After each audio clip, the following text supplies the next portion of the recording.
Hello and welcome to Exploring Glorantha. I am JM, and with me as always is my co-host Evan. Evan, welcome. Thanks. This is actually a pre-recorded show because Evan will be at Chaosium Con during our normal stream right now. And so Evan will be out there enjoying a ton of Chaosium goodness, hopefully muling back several projects for me. But if by any chance you are at Chaosium Con, Evan, what do you have going on just so that we Oh, can let people know? sure. Well, I am uh, running two sessions of 13th Age Glorantha. I think it's the only 13th Age Glorantha on offer. It is the same adventure each time, and it is uh, essentially a playtest for it's something that I'm working on related to the Red Moon and Warring Kingdoms fan supplement, which is coming. You know, we've got about a third of it laid out. If you follow the RuneQuest um, Facebook group, Hmm. I have been posting art there, and Which looks amazing. Trisha's doing amazing yeah, work. Trisha Baker is a Yes. genius. Um, and then I will also be reading the frame, at least part of the frame story that I've written that runs throughout Red Moon and Warring Kingdoms, and then leading sort of a discussion with the audience about writing that kind of fiction and Hmm. the value of it. The classics are the travels of Baturian Varash and the reminiscences of Paulus Longveil. But also there's the Vasana saga in the Hmm. RQ, um, the current RQ main book. And this kind of fiction has been around to help incorporate your views of the world to see Yeah. through some characters' eyes, and get a feel for things that you can't get just sort of reading the descriptions on the page of sort of the higher concept of oh, this is Sartar, and this is what Orlanthi believe, etc., but to see it in action. so Right. I'm so I'm yeah, looking forward to it. I wish I could be there with the seminar. I have a ton of questions that I will see if I can't get to fans who can, i'll you know, i'll I'll send you the names of the few people I know are signed up for the seminar. If you can reach out to them. No, I'm really grateful, and the games that I'm running are all full. Ludo, our good friend from the God Learners, signed woohoo. up first for my first game, and I'm going to be playing Quest Worlds Glorantha, and I'm also going to play a Call of Cthulhu game Awesome. and go to a bunch of seminars, and it's just looking forward to it. And of course, I know that some fans are going to be there, and of course, I look forward to talking to people and hearing about their experiences. So, That's going to be awesome. All right. Well, today we have uh, the second half of the first age, which basically we're going to focus on Arkat and Gbaji and Harmast, and again, all at a very high level. If you are a patron of Iconic Production, you will get the extensive show notes that Evan prepares for all of our episodes. They are wonderful. They help me plan my game and what I plan to do to, Evan in that game. But again, the goal here with Exploring Glorantha is always to just do a 1 hour high level view of the major components of Glorantha. And so we don't have time to delve this very rich and wonderful time of Gloranthan's history in the depth that we might want to. Right? We're already at episode 2 of the first age, and we're going to go into the second age next time, which is going to be wonderful. I can't wait to see what we get to talk about in the next episode. But today, just know that the high level stuff that we're touching on, there's a depth in the notes that's available to our Iconic Production Patreon members. So if you want to jump over to patreon.com/iconic production and join, you can join our Discord. You get to talk with Ludo and me and Evan. Ludo's on our Discord server, so there's always the Exploring Glorantha sub channel has always got some good discussions going on, and you get access to the sweet notes that we put together for this episode. But So last time we covered the first council, and we talked about how things started to fall apart. And part of that came from as the first council encountered people who were uh, not as willing to accept their enlightenment or their enlightened view of the world, they had this shift from we should teach everyone to everyone should be taught and to taught to think like us. And this caused fractures. This caused the bloom to fall off the rose, and a lot of these ancient rivalries started to reemerge and cracks appeared. Um, right? There's this cycle in Glorantha because it goes back to the god time that the age starts off well, and then towards the end of the age, chaos starts to push back in. And this happens when the council decides, hey, we should have a new god. And if we can create a new god, we can recapture the beauty and the glory and the perfection of the God time. Not realizing that the great compromise is the only thing that is keeping creation moving. And this cyclical nature of chaos returning, a large war that has to be fought, and a new age that comes after it is part of this great cyclical cycle. And so the council creates Nysalor. But I'm going to turn this over to Evan for the next little bit. Evan, talk to us about the end of the first age, my friend. Right. Well, so yeah, so the beginning of the end. Mm-hmm. We're talking about a critical period that is less than 3 centuries, but it it does shake the foundations of the world, and and the echoes continue on into the sort of present timeline in Glorantha. It starts with the first council being unable to persuade the horse nomads. Mm-hmm. They were chariot riders and horse riders who dominated Peloria. They had their own sort of understanding of the dawn. They didn't accept the message, and they violently reacted to the incursions of the Thalen missionaries and murdered them, and so they went on to the first council shifted to a war footing, and then really reformed into the second council to be a much more aggressive and imperial type power, and that also paralleled moving to Duraster, where the ruins of these ancient civilizations from God time gave them insights into the nature of the universe and led them to believe that they could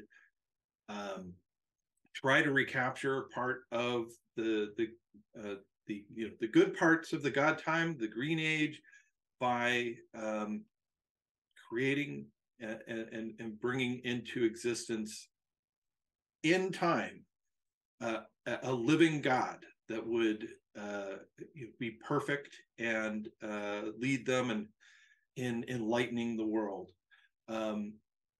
and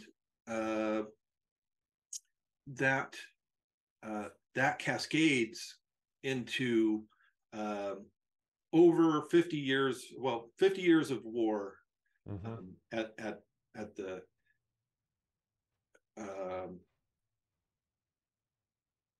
really from the beginning. In fact, 75 years, let's say, of constant conflict. But things really get going once Arkat shows up, about 25 years after the perfect one, Talka, who is then called Nysalor, emerges and begins to spread his beliefs, and that there's an empire that the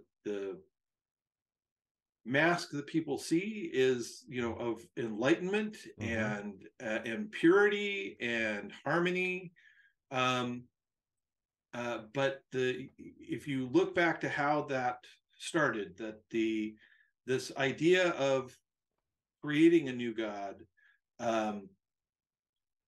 the the second council defeats the horse nomads and drives them into Pent, where they still are, in the present timeline today as a nomadic,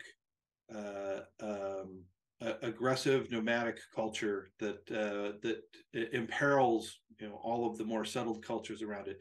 And they freed the sedentary agriculturalists in Peloria, but they were also sun worshippers, and they also had problems with the message of the dawn and the light bringers. And actually, there was then instantly conflict against them.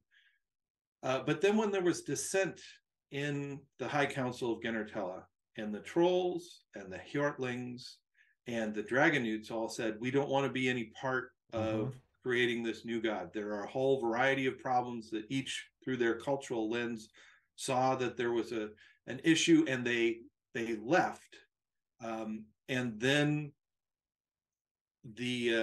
so to sort of fill the gap, the High Council admitted the Solar Emperor in Peloria to be part, and they started to draw upon the resources there, because the conflict was really becoming a mirror to the Gods' War of the sky and solar cultures fighting against the Orlanthi Lightbringer culture.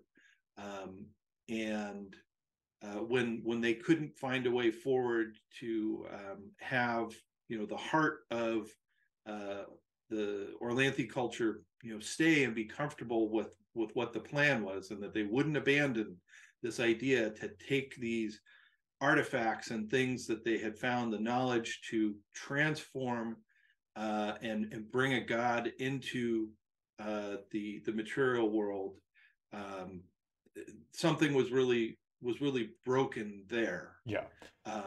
And so right when Asantalka is born, there's also this parallel to Yelm being killed, right? There's the sun stop. There's always this major celestial event that happens that kind of warns people, hey, something bad is about to happen, right? When we get to the Second Age, we'll talk about that. We've mentioned it a little bit with Orlanth's ring disappearing in the Third Age.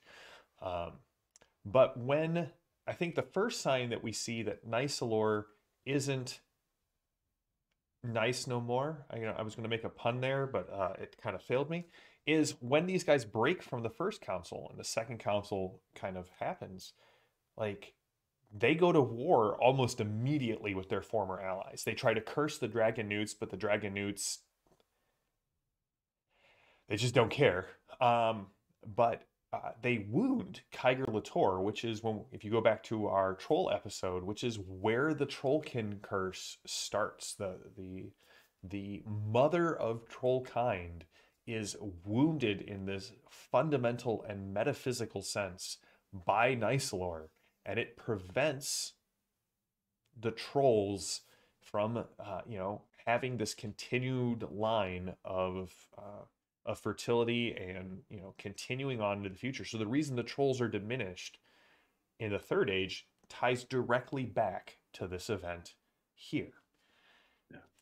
And as Evan said, this is also when Arkat is born. And what's interesting to note about Arkat is a very interesting hero. In a lot of ways, most heroes in our mythologies, in Glorantha mythologies, they arrive and they create something by existing. They draw people to them. Sartar creates cities and creates the kingdom of Sartar. Arkat doesn't. Arkat's whole purpose in the world seems to be to break down the links that have led to the birth of Nysalor. He undoes the works of the council. He undoes the deeds of Nysalor. He breaks down the ideas that they tried to put out into the world. He is a force of not chaos, but disorder. He is breaking apart what has come before. And Evan may actually me on this whole idea of chaos, but uh, I mean, Arkat is a destroyer. yeah, that's That is his function, is mhm, to destroy something that I think at least many people would analyze it as something that is an existential threat to the mhm, ongoing uh, existence of time and the existence of Glorantha itself. yeah, Um, and um, and the curses that Nysalor put onto the trolls, and while the sort of withering curse is defeated on the Dragonutes, they still end up suffering. It's not an instant process, mhm, although there are many stories, but it really comes out of a battle that happens just a few years after the birth of Nysalor. Now, going back, you mentioned the Sunstop. This is, I think we should dwell on that just let's do it. a little bit. The in uh, uh, 275, Hmm. um, the or I'm sorry, 375. Uh, the sun literally stops in the sky, and Hmm. that is the way the people feel, sense that time is progressing, the motion of the sun, the passage of the days. Nobody knows how long, no mortal really knows how long the sun was there in the sky, but written accounts of the time see that it was, there started to be a great net, probably the net of Arachne Solara, Hmm. the goddess born at the end of the Lightbringer's quest, who birthed time, trying to pull the sun back on track, and that strands of the net were frayed or even broken before the sun started to move again on its course. And there's some intimation that the sun was different after that, Yep. that maybe the light was diminished, maybe some of it was taken into Nysalor in his birth. There's lots of stories that could Hmm. spring from that, and but it's a mystery. Um, there were a lot of other sort of mystical occurrences around the world, in Pomaltella, in Cralorella, the easternmost part of Genertella. Um, and but the key thing was that Nysalor came into existence. The ritual that created Nysalor concluded, and this perfect being stepped forth and was worshipped and declared a god. Yeah. And then a few years later, the sort of uh, vengeance, the battle against uh, those who revolted against the Second Council to make it the Broken Council, culminates in the Battle of Night and Day, where Hmm. Nysalor, in the end, steps onto the battlefield, curses Kyger Yep. Lator, and even though his curse against the Dragonutes failed, they conquer Dragon Pass and force both the Orlanthi and the Dragonutes into service. They are forced to be in the forefront of the future conquests, um, and it is this deceptively, in some ways, the Nysalor didn't walk around as a great big giant. He sort of walks around almost in a sort of messianic type figure Hmm. of gently glowing beneficence is the face that most people see, and just quietly um, gathers a court around him. And but at the same time, he springs forth on faraway Brithos, which is a mysterious western island inhabited by the atheistic Brithini. The Hmm. Brithini are, they believe, the first and really only human beings, um, who were contemporaries of the gods in the god time, and believed that through logic and reason, and by keeping strict caste Mm-hmm. behavior, that they are themselves like the gods. They are mortal. They can manipulate the universe, and directly interact with the runes without the mediation of some higher power. Their reason is their higher power, Mm-hmm. and so there are a lot of stories about how Arkat was conceived and who his parentage is. Um, some say that it was a god, that it might have been Humacht, but there's no exact knowing. But he grew up on Brithos, and was raised in the warrior caste. There, um, sort of with without a lot of hint yet of the destiny that would take him on an arc of 50 years of obsessive war against Nysalor and his empire.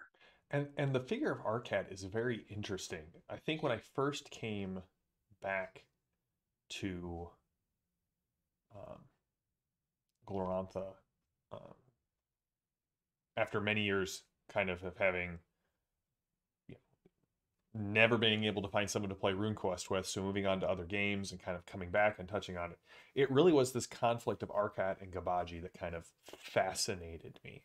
And Arkat's a very interesting figure because he is a figure that inspires a lot of change in the world. Not just the destruction of the Second Council and Gbaji, like we talked about, but he continually broke vows with cults and swore vows to new cults with apparently no spirits of reprisal affecting him. He severed the ties that he had with humanity and became a troll. He died, and in his death, and we're going to talk about a couple of other main characters after we finish talking about Arkat. In his death, he inspired Harmast to undertake the Lightbringer quest and kind of bring that hero quest to the Orlanthi. Arkat also was sort of a pioneer in understanding what hero questing was and what it could be done. Instead of just reenacting the rituals of the past, he sort of trailblazed the ideas of being able to go further, stretch the myths, break the myths for his own personal gain, and laid the foundation for the God learners of the Second Age. But again, he was this great foe of Gbaji. He used, and when I say used, he had allies, but he saw his allies as tools. He was willing to throw away anything, to make any sacrifice necessary to take down what he saw as the biggest existential threat since, Whackboth the Devil, in this personage of Gbaji. So before we go any further into the final war between Arkat and Gbaji, whose outcome is one of the great mysteries of Glorantha. Let's talk about two other main figures from the first age. The first one we're going to talk about is Locomayadon, and Locomoko is well, he's a dick. Uh, he's he is this priest of Orlanth who basically seduces away, and those he can't seduce, he kills and reworks the Orlanthi religion and worship and directs it towards Nysalor. My first encounter with Locomoko is when I was playing HeroQuest Glorantha and going through this clan creation that I know we keep talking about over and over again. We'll put a link in the show notes. Evan found a place where it is currently stored. Uh, it's on the well, right? Yes, it's through the Well of All Dali. right. So we're not suggesting you go to a dark corner of the internet, No, and no, no. this is on the well of Dali. Um, but during the first stage questions, it's were you deceived by Locomayadon? Were you did you willingly embrace it? Did you say no, these are clearly the wrong teachings of Orlanth? So Evan, Yeah. tell us a little bit more about Locomoco. Yeah. So Locomayadon was, served the second council. He was there at the birth of Nysalor and was enlightened by Mm-hmm. him. He then sort of renounced his ties to Orlanth and looked to be the incarnation of the high storm, something called Tarumath, um, and and then to make sure that there were not uh, rivals. Um, he not only forbid the initiation into Orlanth, but he and his agents and his magic were able to detect if the initiations were happening, and anyone who participated in them, anyone who was initiating children or the children participating into them, were all killed. He was looking to eliminate, essentially kill Orlanth by killing off all those who believed and gave worship to Orlanth. And he did this for years. He is one of the generals at the Battle of Night and Day. He channels the power of the high storm, which is something that Nysalor opened the pathways to for him. He spreads his power among his followers, so that worship is sort of channeled to him, and then he sort of redistributes that, which sort of it's like an investment that grows, and so he seems unstoppable, one of the things that he did early on, actually before the Battle of 9 Days, that he had a feud with a great Orlanthe hero, and Rostolov. someone, yeah, Rostolov Vanek Spear. So Mm-hmm. the Vanek Spear is like a god time weapon Mm-hmm. that Rostolov had gone through Hero Quest to achieve.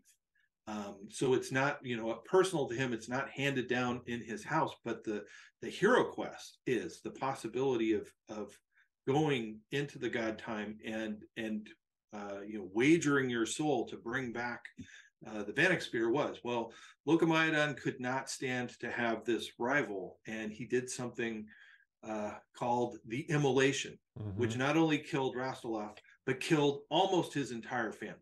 Yeah. And is still, a saga that is told among the faithful Orlanthe today about this perfidious, burning of the almost the entire family. However, he didn't get everybody, Nope. and the descendants of Rostolov, including eventually a great grandson, Harmast, proved to be the undoing of Locomayadon. Yeah. And so to me, just because I am who I am, I always saw like a lot of parallels between Locomayadon and Akhenaten, the pharaoh of Yeah. Egypt, who was like, "Hey, you've all been worshiping the gods wrong. You are now going to worship the gods the way I say you are going to worship the gods. We're going to worship, Aten, and we're going to just ground out everything else." And then when he falls, sort of the natural order reestablished itself. Now, there are a lot of great myths and heroes that come out of this time. Check out the Well of Daliath. Check out the notes. We could do an entire episode just on the heroes of this one part of the first age. But we're going to hit two more. Evan mentioned one of them. We're also going to talk about King Hendrik of the Hendriki. He is sort of the prototypical outlaw bandit king of the Orland. Now, if you if you play RuneQuest Glorantha or are playing in my RuneQuest Glorantha group, bandits have a unique place in Orlanthi culture. Yes, they're outlaws, but some of them are sort of these noble figures who have become outlaws because there is something wrong with the natural order of, or the current order of things. And King Hendrik is kind of this first prototypical. He becomes an outlaw. He refuses to bow to Lokomoko. He refuses to bow to the Second Council. And he goes and lives as a bandit and establishes this resistance. And as Evan said, then he ends up becoming a great ally of Harmast. So there's this, if you've read the Icelandic sagas, or perhaps,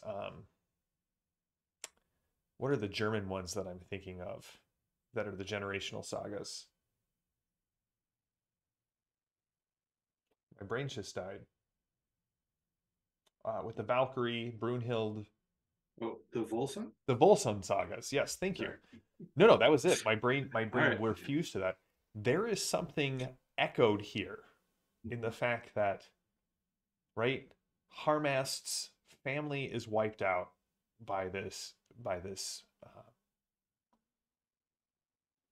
member of his people, and except for the one or two that get away, and this tale of vengeance is passed down father to son through the ages, and or through the the years, and comes to rest with Harmast. So Evan, take us into Harmast stories, because he ends up, like, again, if he did nothing else but stand with Arkat and bring back the Lightbringer quest, that would be enough to Right. have him remembered all the way to the Third Age. But he did so much more. Yeah. Well, he's raised as a humble farmer. He's not raised as a great warrior, Mm-hmm. but he is protected, and he is most importantly, he is befriended and mentored by a surviving worshiper of Orlanth named Vargast the Red. Mm-hmm. And Or Vargas Turing. Yes. Yeah. Many sobriquets, but Ooh, nice word. So Vargast realizes that something about Harmast, even in his sort of humble upbringing, the family line has been cursed in with the deaths of the heroic members of his family who are generations past.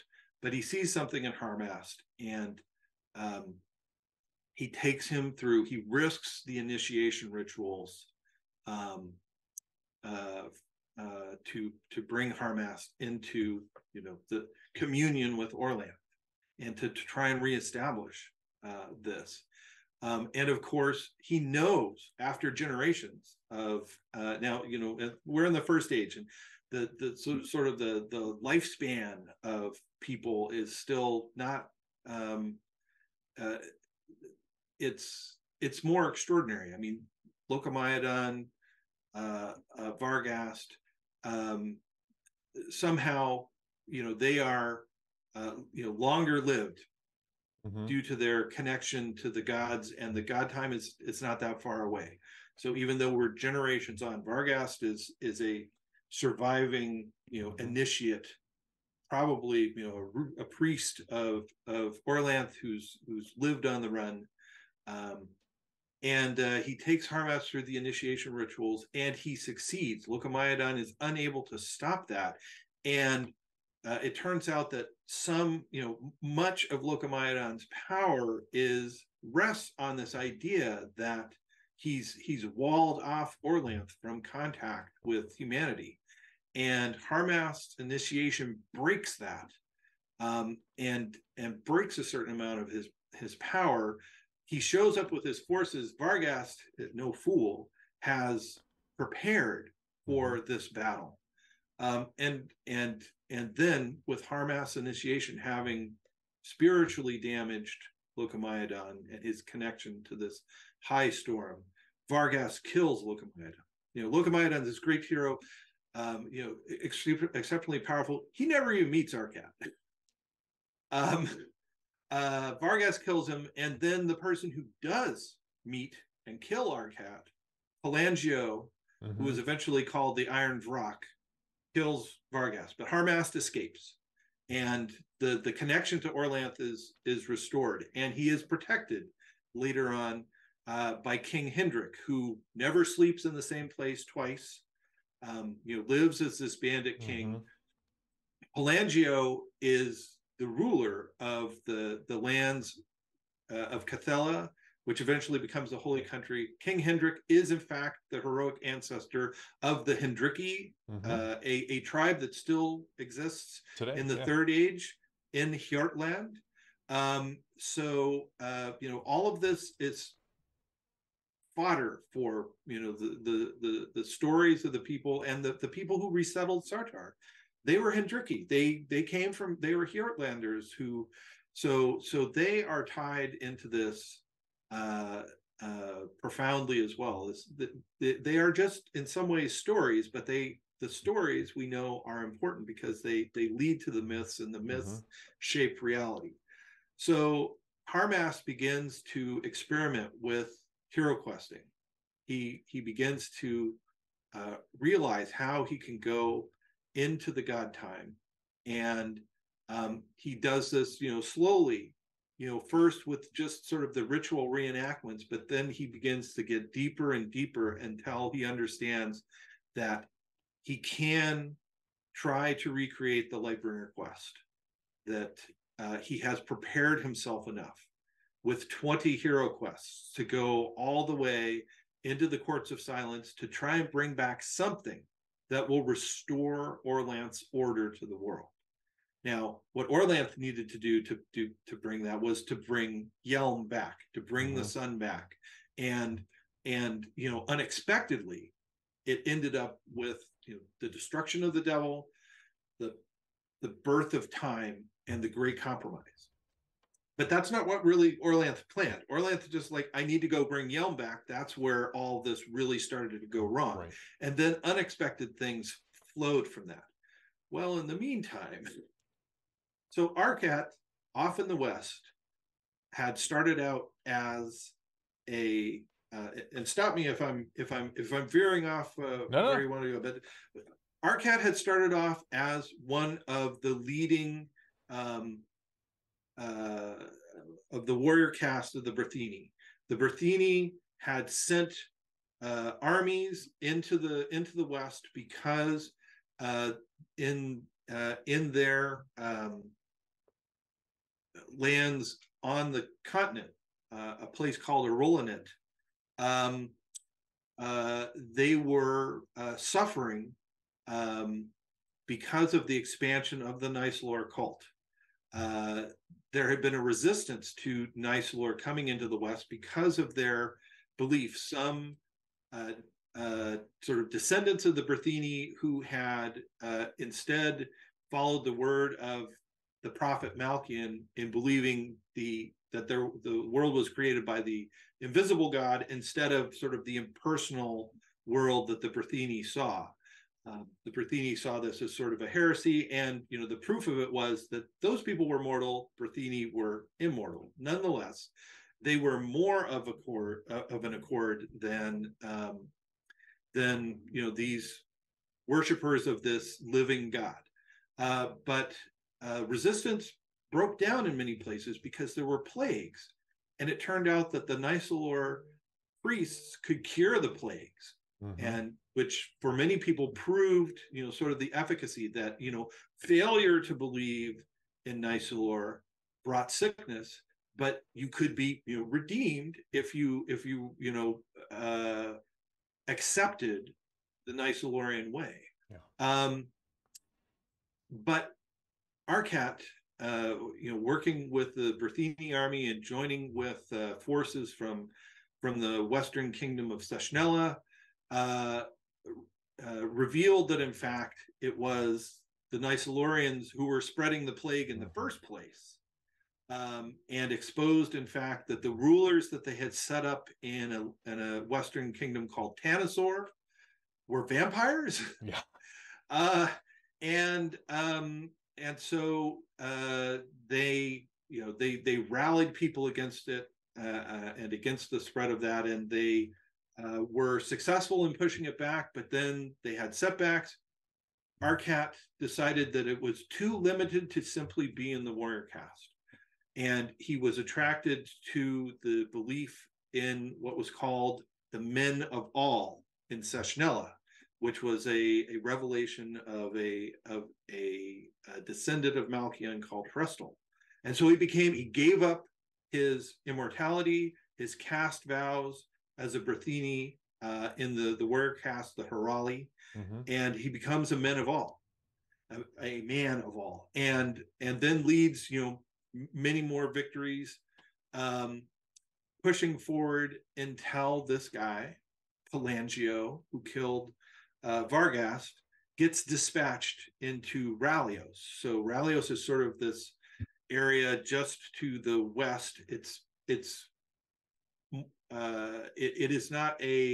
It is not predominantly a Malchione or Western belief. It's sort of a middle ground between the sort of Orlanthi Dragon Pass and the more western lands of Seshnella, Arolinit, Frenella, and um, Nysalor had been welcomed there, been welcomed to the city of the gods, and placed among the ancient deities there. And so there was a lot of resistance, but Arkat leads the forces in, and Pelangio is dispatched to stop him. And they meet in battle. And Pelangio kills Arkat. Mm-hmm. And it seems like, oh, well, that was it. Problem solved. So there was a real problem with this obsessive knight warrior, who was willing to go through personal transformations to fight Nysalor. He managed to wipe out the vampire kingdom, and that was a problem. But problem solved. He's dead. His personal, he had sort of the personal charisma, and I think the lasting legend of someone like Alexander the Great. Yes. When you say it, like saying Alexander the Great today, thousands of years later, that's saying Arkat. But of course, he had different designs in terms of what his role was. He was not a conqueror, again, a destroyer. Somebody who needed to save the world through destroying something. But now he's dead. So problem solved, right? Well, except for the fact that, as Evan points out in our notes, the whole point of a Lightbringer quest is to restore the Grand Order, the way things should be. And it always has these unintended effects. And Harmast, going on the Lightbringer quest for other reasons, brings back, the ability for the Orlanthi to engage in their feasts, like reestablishes connection with Orlanth, rebuilding the things that Lokomoko has. I just like saying Lokomoko as opposed to Lokomaiodon. I don't know. Has stripped from the Orlanthi in an attempt to force them to graft onto Nysalor. Harmast discovers Arkat and brings him back. Right. And reinvigorates the war against Nysalor, because now the main enemy has been brought back. And Arkat continues to go through, we kind of mentioned this earlier, continues to go through these mini reincarnations, right? He was a Brithini, but the men of all provided him with an advantage against Gbaji. Well, he comes back from the dead, and you know who else would have grant him an even bigger advantage in this moment? Trolls. And so he becomes a troll. It's still unclear exactly, and that's one of the things. The stories of Arkat are a wonderful period to draw myths and adventures from, because there's so much contradictory tales and legends and mysteries that have been left unsolved. So we got about 15 minutes left in our episode. let's talk about this final confrontation and then how, as GMs and players, why is this even important to us in the third age? So, I'll go for it, Evan. Yeah. Oh well, so I want to just that there was another intermediate transformation Oh, yes. that I'll just talk about quickly. When Harmas brings him back, Mm-hmm. they emerge in the city of the gods, um, in Ralios, and Arkat, still brought back to life as a man of all, returns to Seshnella for a new army. He was great at recruiting armies. Even when people would leave him, he would find a new army. Um, so there is a local resistance, Harmast, that is Orlanthi. Harmast joins with that. They are put in desperate straits. Arkat shows back up. They defeat the Nysalorians, but then the Seshnellans are like, okay, and now we're done, um, and leave. But Arkat stays with Harmas, and he says, "Tell me more about this hero questing thing," and begins to explore that, and realizes, to really understand that, I need to join with Orlanthi culture, Yes. and the best uh, gateway to that, I am called Humacht's son. People say, some say that my father is Humacht, is death. So I will join the Mm-hmm. cult of Humacht.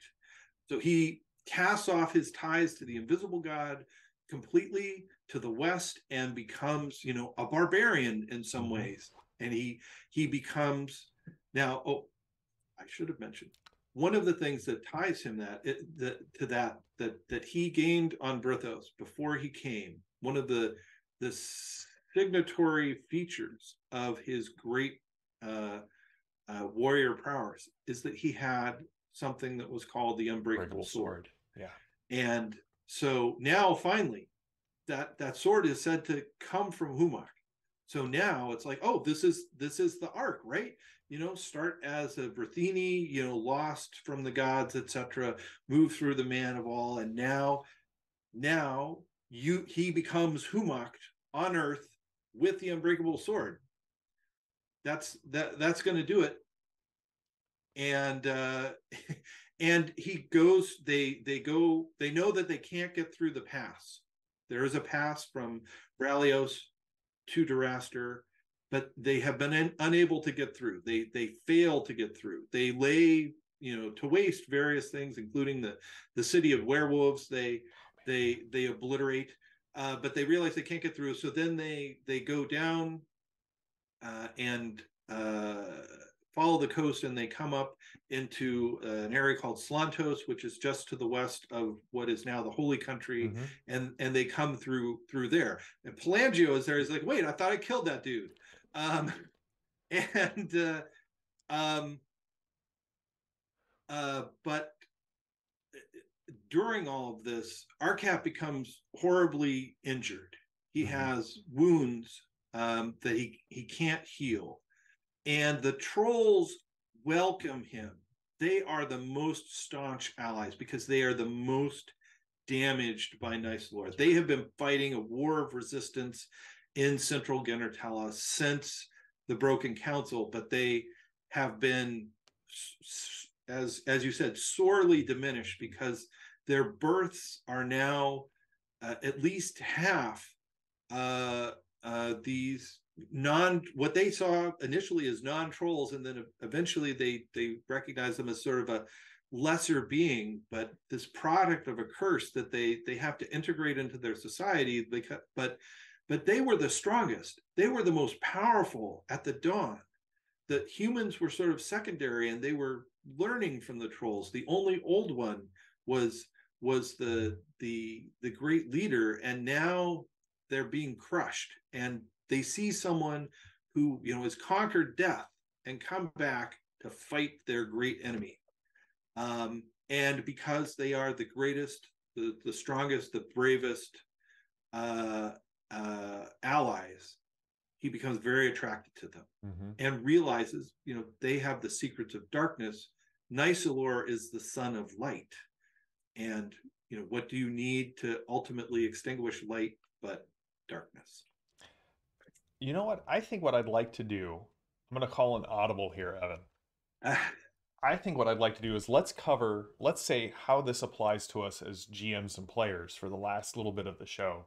And let's do another episode on the first stage next month where we Okay. cover the final battle, the confrontation between Nysalor and Gbaji, or sorry, between Arkat and Gbaji, and what the fallout of all of that is, because there's a lot of aftermath here. This is why the elder races, which were strong at the start of the first age, are so diminished going forward. So, as GMs, we have a lot of stuff to pull from. As you can imagine, we're doing 3 episodes just on the first age. Yeah. But I think for me, two of the things that really come out of the first stage as GMs are one, and we'll talk about this more even next month, is the fact that the current relationships between humans and the elder races, a lot of the resentment and a lot of the stereotypes come out of these battles because it's the second council that attacks the trolls and puts the trollkin curse.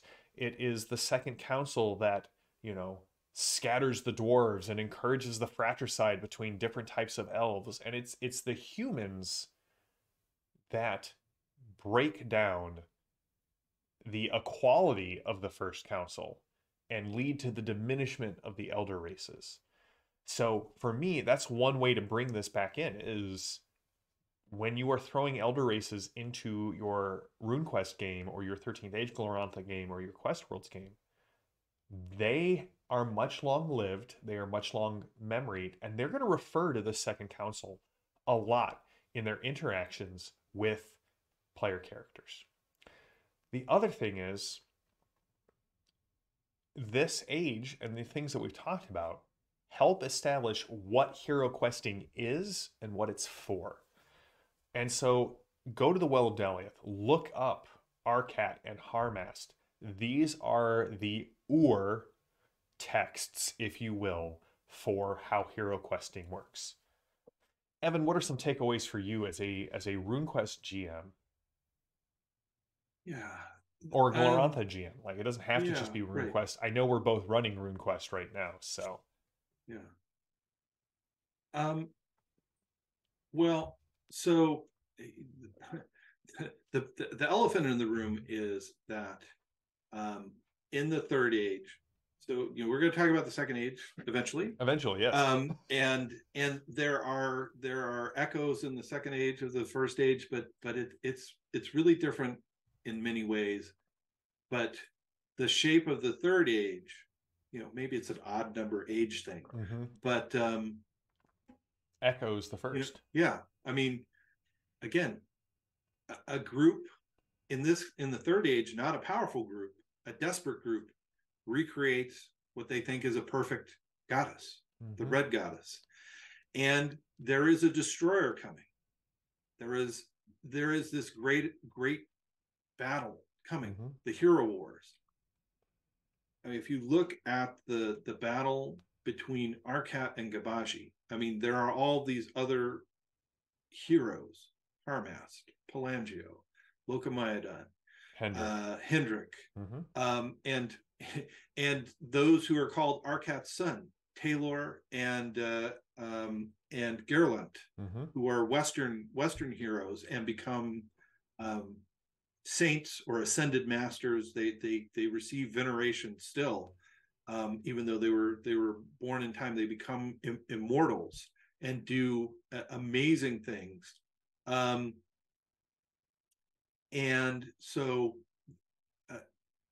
that is sort of the template that echoes then into the third age and Argrath, Mm-hmm. Whitewall, the stories around him. He is in some ways, and maybe exactly, Yeah. Arkat reborn. Arkat is Argrath is a form of the name Argrath. Arkat. Arcat. Yeah. Argrath. Anyway, they are linguistically equivalent, and the it really seems like Argrath takes a vow of destruction to destroy the moon, to bring it down, and to ruin the empire. That's inescapable. So then, I mean, if that's the template, if that's then on the one hand, the hero wars are going to be earth shattering. They're going to be beyond just a few battles and struggle over territory, or even the drawing the line of which belief system is more predominant somewhere. I mean, it is going to be incredibly changing and destructive. Well, and if you read, Yeah, yeah, it's going to change the metaphysical or the ontological reality of Glorantha. yeah. Like the sun doesn't work the same way as it did in the first age because of this stuff. And if you read through King of Sartar, there are several chapters in there that are written with a little bit more context of the fourth age. Mm-hmm. And it does seem to be almost a completely different world than the third age of Glorantha. Yeah. So Evan, as players, what would you suggest? Like what kind of inspiration can we take as players from the rise of Nysalor, these things that happened, centuries ago? Right. Well, um, from the Orlanthi perspective, they are definitely going to draw direct associations between seemingly benign, luminous celestial body, actually horrible chaos oppressor here to destroy the world. I mean, that's like, for them, the red goddess is Gbaji. Reborn. It is Gbaji reborn. And the only if you're gonna get Gbaji, then you got to have an Arkat to clean it up. And it means that, and there are no half measures. There's no negotiation. There's no, it's a very stark sort of reading. But of course, other cultures experienced Nysalor in different ways. They didn't feel the dark side of the empire. They saw a time of enlightenment, of peace and prosperity, very much as what the lunar empire and the heartland is experiencing in the present age. I listened to recent God Learners episode. I commend to you all an interview with Nick Brook about the Lunars, and he quoted Greg Stafford about the Lunar Empire is really the nicest place to live. It's the safest, most stable, most prosperous area in Genartella. And so this contrast of and sort of conflict of cultures is coming. And maybe Arkat's way doesn't have to be the solution. Some will feel like that's the pattern, that's the only template we have, and all that we can do to meet this threat is to destroy everything between us and ending the threat, no matter the cost. That's what Arkat did. Interestingly, the aftermath, which we'll talk about next time, is not necessarily what you would expect from someone who was obsessed with the destruction up to that. But the words of Ronaldo, there's always another way. There may be other pathways that can be taken, and those pathways lead into exploring the mysteries of God time and making new connections, following Harmast and Arkat, and trying to rewire the universe a little bit, and to maybe avoid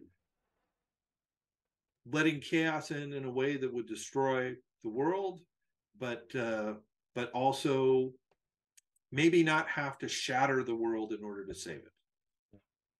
Well, we'll be back next month with the final part of our first age look, and tune in tomorrow night where Evan will join me for our 13th Age Second Edition playtest. We're starting that up tomorrow night on the Iconic Production channel. Until then, stay safe, stay healthy, stay gaming.